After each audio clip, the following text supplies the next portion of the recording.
y'all, welcome back to my channel. Today we're going to make a real quick dinner. This is Saturday night, so I want something quick and easy. So we're going to make some air fryer roast beef sandwiches. And we got to make up the sauce mixture, I guess you could say, that's going to go on these. So I'm going to try to do it without measuring. We need 1/3 cup of mayo. We need a tablespoon of stone ground mustard, but I'm going to just use spicy brown because that's what I have. And I like it. So how much did I say? A tablespoon? If I can get it out. A tablespoon of that. And we're going to need 3 teaspoons of horseradish sauce. So there we go. I'll do just a little bit more of the mustard. All right. So you're going to use Swiss cheese and just roast beef, lunch meat, deli meat, you know, whatever. And then I did get me some brioche style buns. Nature's Own makes some. Let me straighten these out. I got those kind of buns. And I'm using this kind of roast beef. So, not anything too expensive. I wanted to do kind of a little fancy bun. It usually costs about $3. So, and those were about $3. So, I'm going to need 4 sandwiches. So, these are the tops and the bottoms of each one. And you can also go ahead and preheat your air fryer to 370. But I'm just going to put the sauce on top and bottom. And this should be enough for all 4.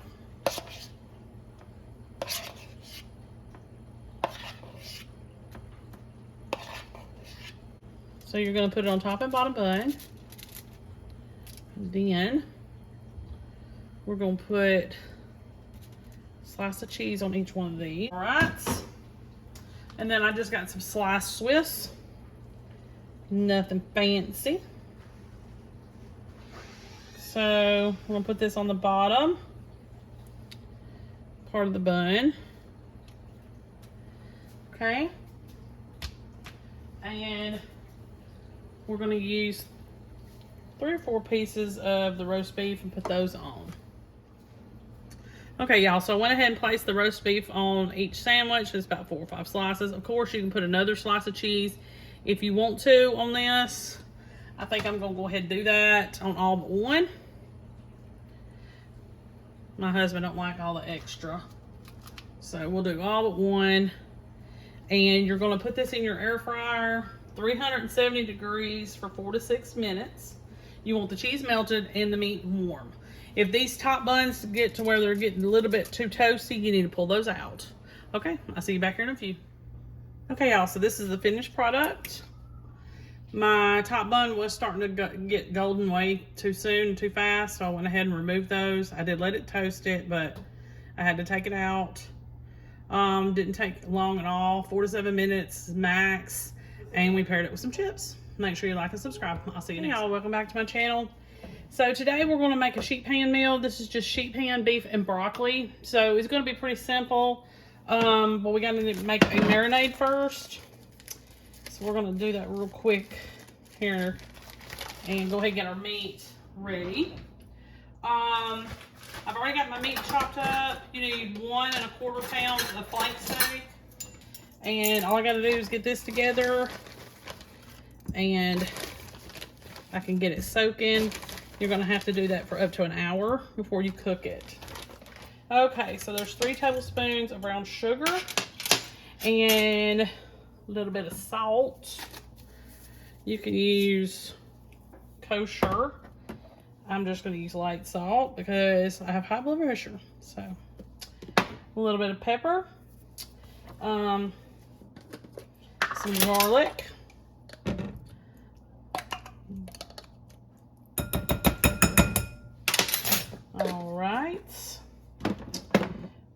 And some soy sauce. I'm hoping this will be enough.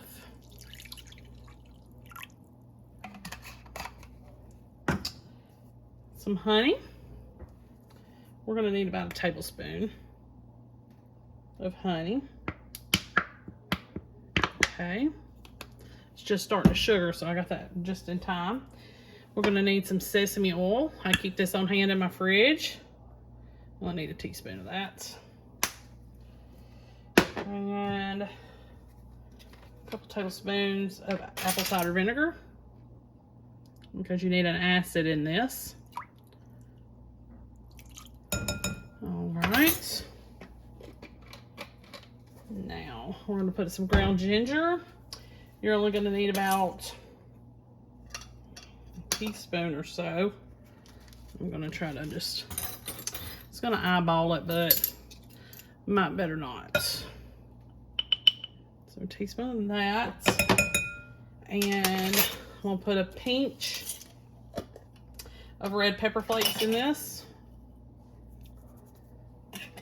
Give it a little kick. Alrighty. Let's see if that was enough soy sauce. So you're going to whisk all this together.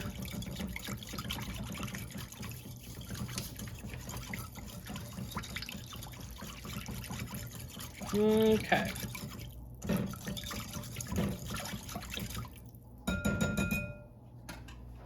And I've got my meat over here. We're going to go ahead and add it. I know you have to chop it up into bite-sized pieces. I didn't trim all the fat off. I left some on, but you could do whichever. Let's see. I need to get a spoon and kind of move all this around in here. So you need to kind of stir your meat around in this marinade. And you need to soak this for about an hour. And I'm going to just continue to soak it and kind of turn it over and turn it over and turn it over until it's time to go ahead and cook it. Meanwhile, I'm going to get my broccoli washed and chopped, and I will be right back. Okay, y'all. So I've got my lined baking sheet here, and I've got my broccoli. This is fresh broccoli. You're going to take it and drizzle olive oil on it. You're going to put some salt, pepper, and you're just going to stir this up. And then I'm probably going to put just a little bit more. Oh.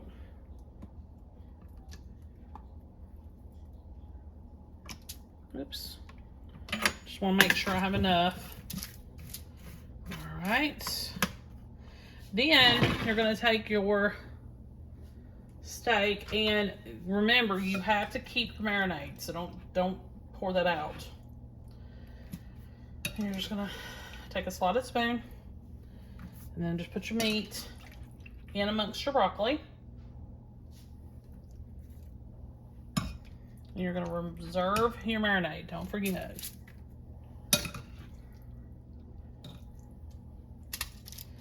Because we're gonna make like a little bit of a glaze for it. We got to keep that. All right. And then let's see.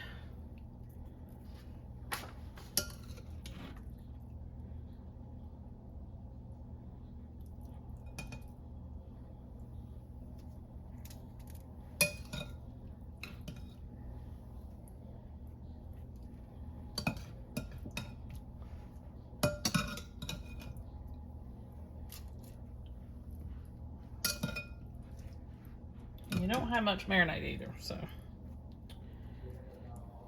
that meat soaked up a good deal of it. Okay.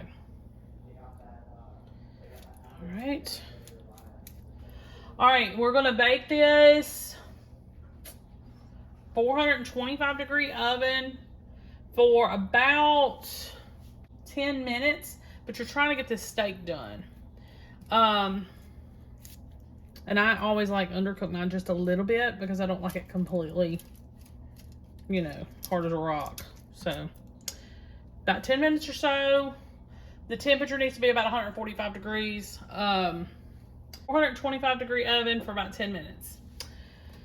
All right, and then let's start working on our little sauce that we got to get made. Okay, so this is my leftover marinade. It's not very much. It's probably about 1/4 cup or so, maybe a little bit more.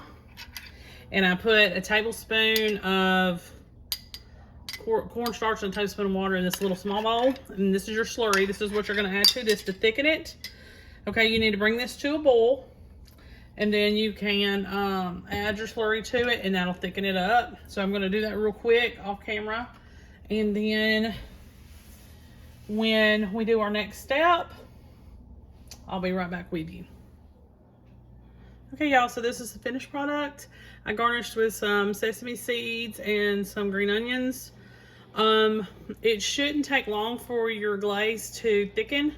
So you may have to add a little bit of water to it to thin it out, unless you want it that thick.